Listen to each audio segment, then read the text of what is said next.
s'est engagé dans cette démarche depuis longtemps, dès 2010 avec l'agenda 21. Et c'est une démarche que de toute façon on a effectivement dans notre cœur, nous, dans notre agglomération. On se doit aujourd'hui de préserver la planète et chacun doit y aller de ses actions. La démarche Itergie nous a permis de nous étalonner un petit peu dans nos actions et de voir notre potentiel d'amélioration. Dans les diagnostics qui ont été faits, c'est l'habitat et le transport qui étaient le plus consommateur d'énergie. Et puis le monde agricole qui était le plus producteur de gaz à effet de serre. Nous avons deux grosses opérations menées en même temps, qui est le pôle d'échange multimodal. En bus, vous avez les interurbains et les urbains, le déplacement à pied et les vélos.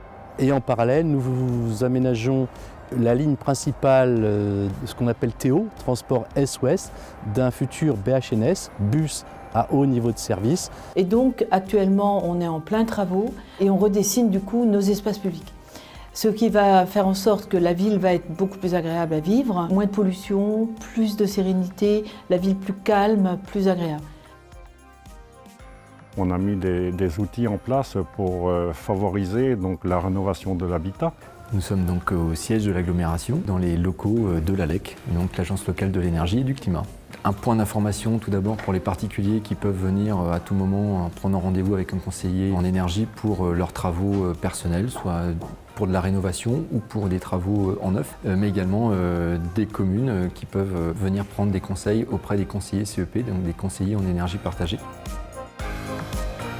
Vous découvrez une de nos 5 piscines Aquaval. Elle est chauffée grâce au biogaz qui est produit à 1 km derrière vous. C'était une des premières piscines en France HQE et avec traitement à l'ozone. Sur le plan énergétique, il nous évite de rejeter 230 tonnes de CO2 dans l'air par an. Nous avons plusieurs chaufferies au bois et donc notre souci maintenant est d'essayer d'utiliser au maximum le bois local. On vient visiter un hangar de copeaux de bois. C'est une des principales sources de biomasse dans notre territoire. Nous avons de la même manière travaillé au niveau du territoire avec les agriculteurs et travaillé au niveau de la région, au niveau de la chambre d'agriculture. Nous avons, à travers nos ingénieurs, essayé de proposer une boîte à outils qui puisse servir de levier aux actions qu'on peut mener sur le territoire. En travaillant sur les haies bocagères, on peut effectivement travailler sur la biodiversité, la qualité de l'eau, mais aussi sur le climat. En travaillant sur l'autonomie, l'économie circulaire, l'autonomie, on peut travailler par exemple sur des plantes pérennes, notamment la luzerne. On peut aussi optimiser nos déjections animales et fournir de l'énergie au travers de la méthanisation. Et on est en quête de projets structurants et c'est ce qui donnera de la perspective et de la prospective aux agriculteurs et aux élus de ce territoire. Alors ici, on est à la Maison de la Baie, plein milieu de la réserve naturelle de la baie de Saint-Brieuc.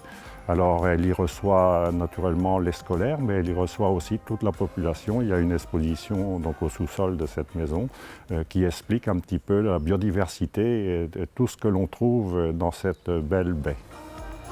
C'est une récompense pour l'ensemble des équipes qui ont travaillé et des élus qui ont travaillé sur cette thématique. Quand on s'engage au quotidien pour faire avancer des thématiques comme celle-là qui sont fortes, je pense que c'est une récompense. Donc je suis très fière pour eux et je pense qu'ils le méritent largement.